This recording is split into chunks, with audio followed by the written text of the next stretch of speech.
In other news, according to The Guardian, mystery deepens over Kansas City men found dead in friend's frozen backyard.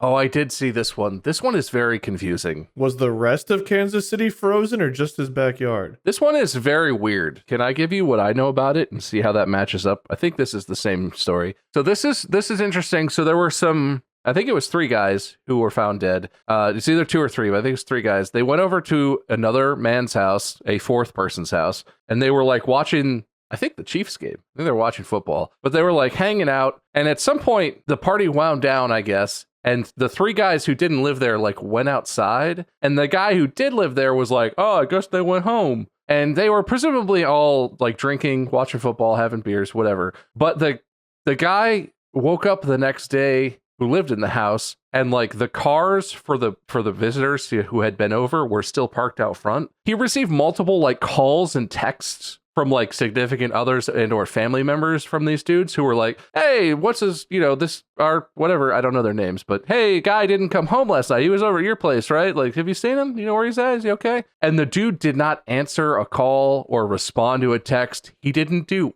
anything. And the 3 dudes were found frozen to death in his backyard. Mm-hmm.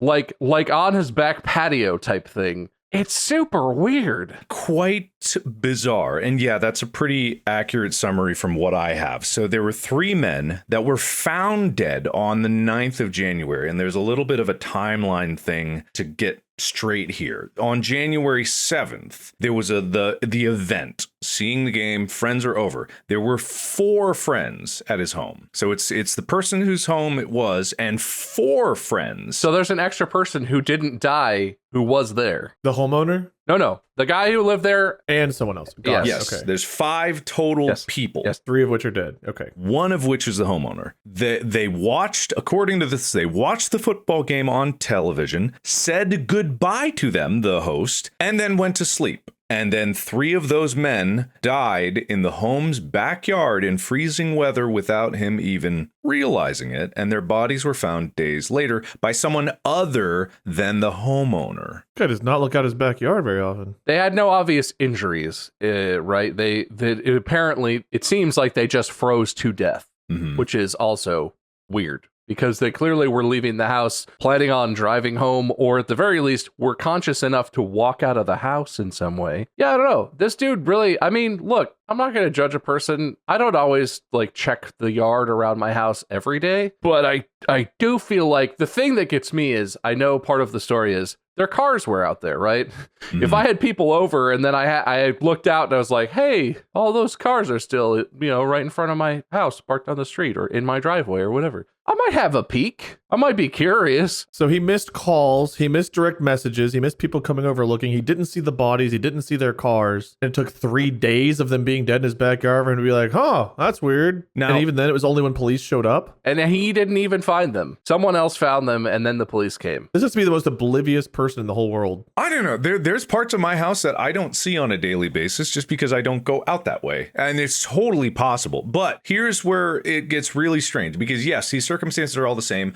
but you could hand wave the cars because they were parked on the street. They were not parked in the driveway. And you could say like they were drinking. Maybe they got an Uber to get home because they wanted to be responsible. And I could see that happening. And I wouldn't think too much about it, especially if you're a homebody. But here's where things get a little strange, right? He went to bed, wished his friends a good night. The 4th guest lingered, was still around when the homeowner went to bed, according to the story of the homeowner. And the 4th guest had name not publicly released, but has said that they were still conscious when he left Willis's home. They're very strange phrasing that they were still conscious while he was still home, but he insisted that he was not the last person to see them alive. What does that mean? It's very strange, right? So for someone to freeze overnight, if you're outside in even like not freezing temperatures, you can die of hypothermia if you're exposed and whatever. If you happen to like pass out in the cold, there's a chance you could not wake up. That's entirely possible, depending on like lots of drinking or things like that. But it's just very strange that this person would, there's three people.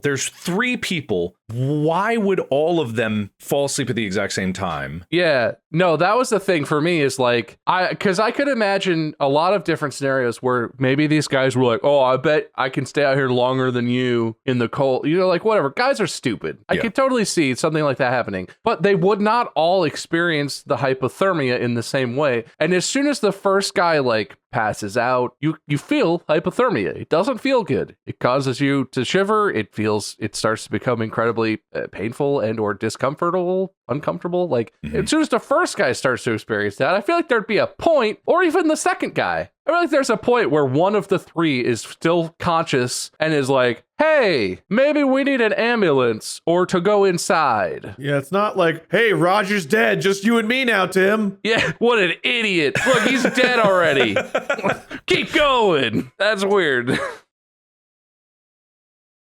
There's even more details that like just make it a little bit stranger. It's just tiny things though. When the bodies were found, it wasn't found by the police at first. So one of the people's fiancés broke into the homeowner's basement and apparently looked through the house in the basement, then went out to the back porch and saw one of the friends, one of their bodies. They contacted police. The police came out, and after a search, they found the two other bodies. I don't know if they were in the same place, but they were separate. So one was away from two. Huh. It's just strange. Okay. There's no signs of violence. There's a statement here that says they found no obvious signs of violence at or near the home. It feels like it has to be they were drugged or drugs or something, or it's wild. Everything about this is wild and confusing and makes no sense. And that's the kind of thing. The other people are saying like there's who goes to bed while there's still friends over at your house? Like, I mean, that I could understand that if you. I've done that. I've done that. Yeah, like I got to get up early, but I'm not kicking you guys out. Yeah, especially I've had roommates and stuff, right? Where it's like, oh, there's a whole party, but I got to work in the morning or whatever. Yeah, like okay, all right. If that's weird to me, but if that's normal, okay. If it's just friends, I mean, it's not like you have strangers in your house that you need to watch or something. If you're just friends over, I could totally see that being possible. Not a thing that happens a lot, but whatever. Maybe it happened. Having earbuds in and therefore missing all of your phones and texts and calls and knocks on the door and everything else. Yeah, no, that one's tougher. Was there knocks on the doors? I believe there was, at the very least, the one person broke into the house that eventually discovered the first body, right? But like, even someone who despises their phone, that's a long time to go without realizing, oh, I've had like 50 messages and missed calls. Like, I wonder what's going on. That's a long stretch. Willis did not see one direct message to send him on social media. Failed to notice when a couple of people came over looking for the men because they wore earphones and kept the loud fan on while sleeping. I see. Yeah, that is there. Didn't see the cars parked on the street. That's the thing is like there's half of this where it's like, yeah, it's totally plausible. Swiss cheese of failure. Someone just like a bunch of people at the same time all messed up. But why are the bodies separated? Why is it 2 and 1? Where was that fourth friend? Why did the guy not respond to any messages? Why did someone have to break into the home and then find a body? Yeah. Why did it take a further search to find the other 2 bodies? And the fourth the statement of, I wasn't the last one to see them alive and they were conscious when I left. I know. I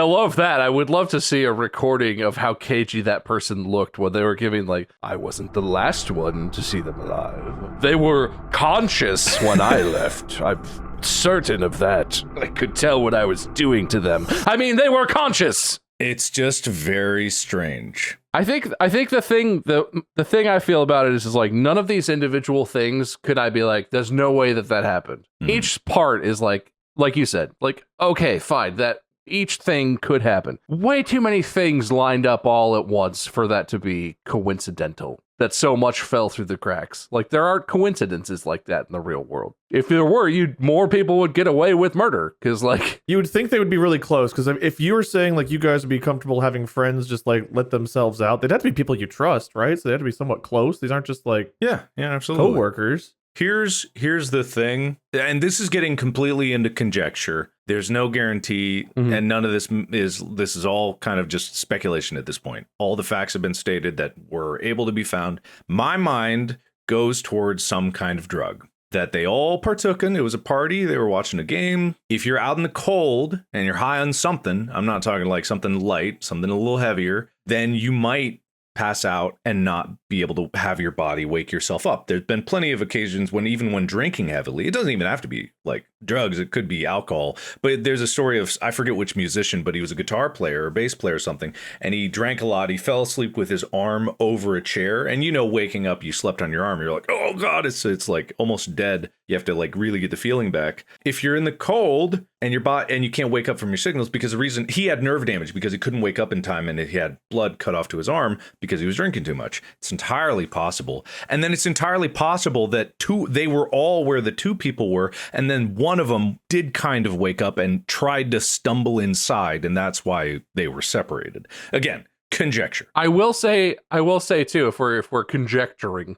yeah, the guy, the homeowner, if he took the same thing that caused these people to potentially pass out outside and may have caused them to ultimately die, then yeah, maybe he did miss all that. Maybe he was as knocked out as the rest of them, but he didn't pass out outside. He passed out in his bed and, basically slept / recovered from whatever thing, and that was whatever drug or thing they did for, 36 hours or whatever. Sure, maybe. I don't know. That's plausible.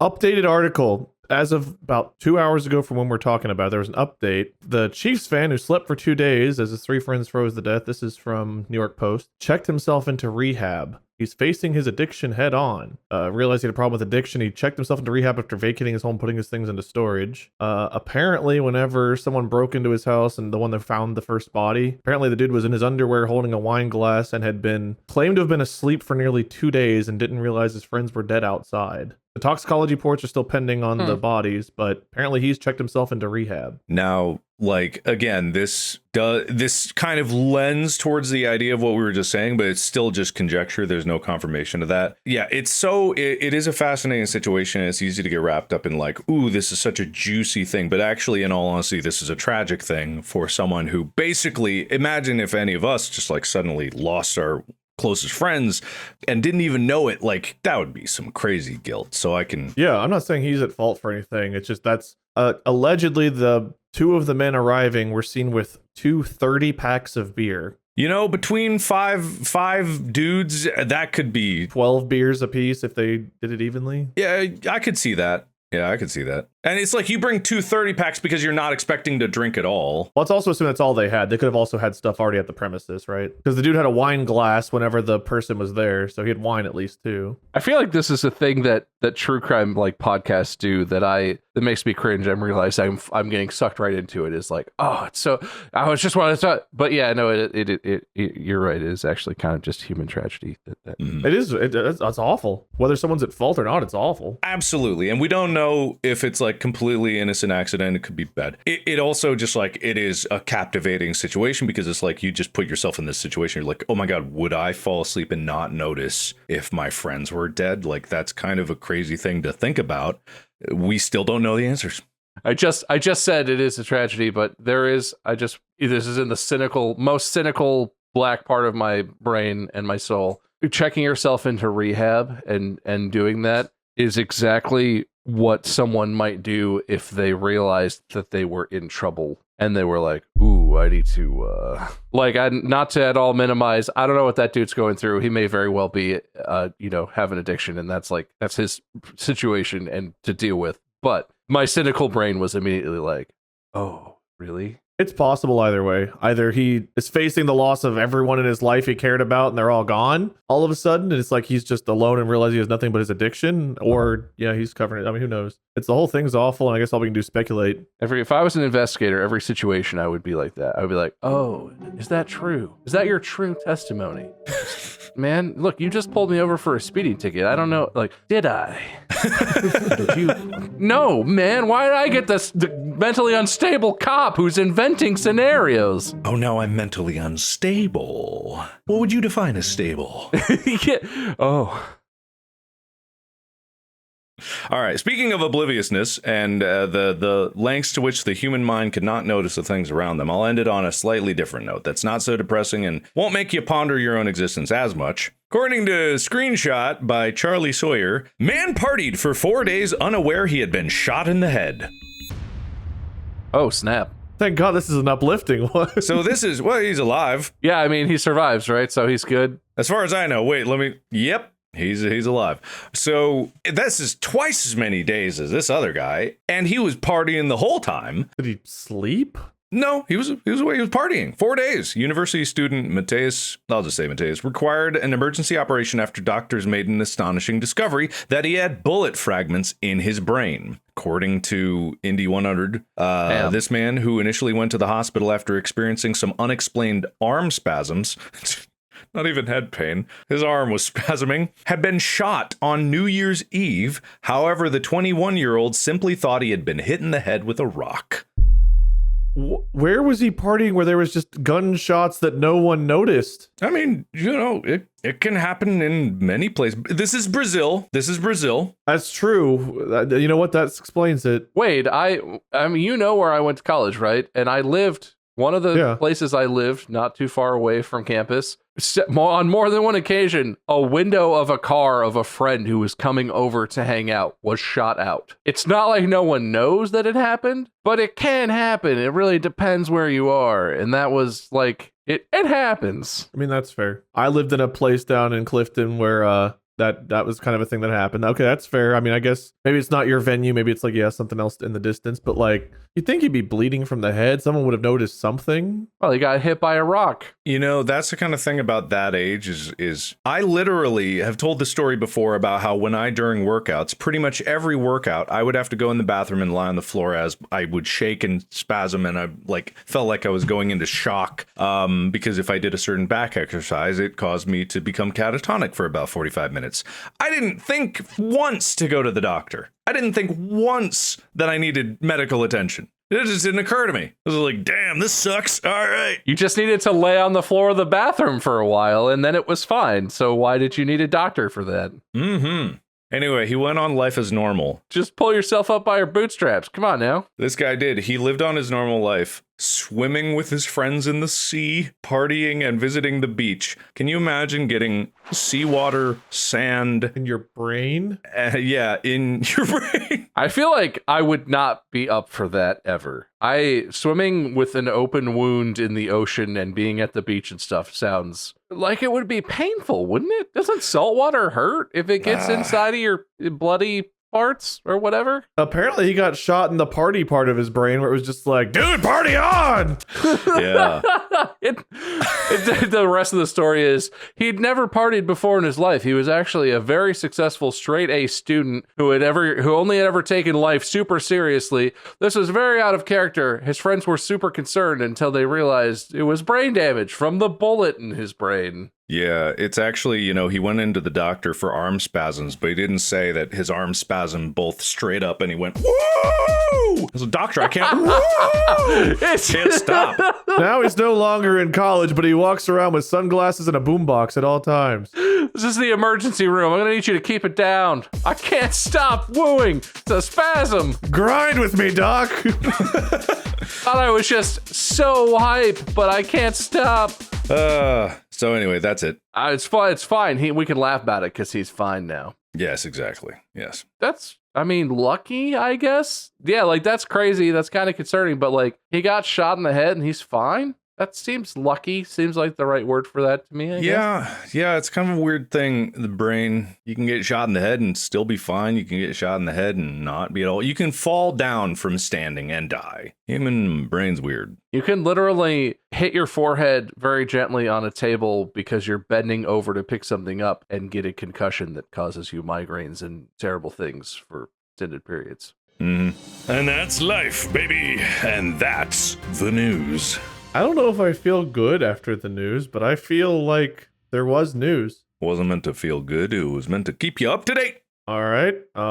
Be responsible, watch where you party, and don't go to Walmart unless you should. I don't remember the Walmart story at this point. That feels so many stories ago. They had ramen noodle soup and an Amish buggy got stolen. Neither of which puts Walmart in any criminal negligence. No, I think the thing for Walmart is just don't brag about stuff on social media, especially if it's something that's embarrassing to brag about. Ramen noodle soup. I was going to ask you guys something in relation to one of these things we've been talking about. Was it, do you want to go party? Because my answer is yes. No, too tired for that. How many episodes could we make of this if we just partied for 4 days straight and recorded it? So many.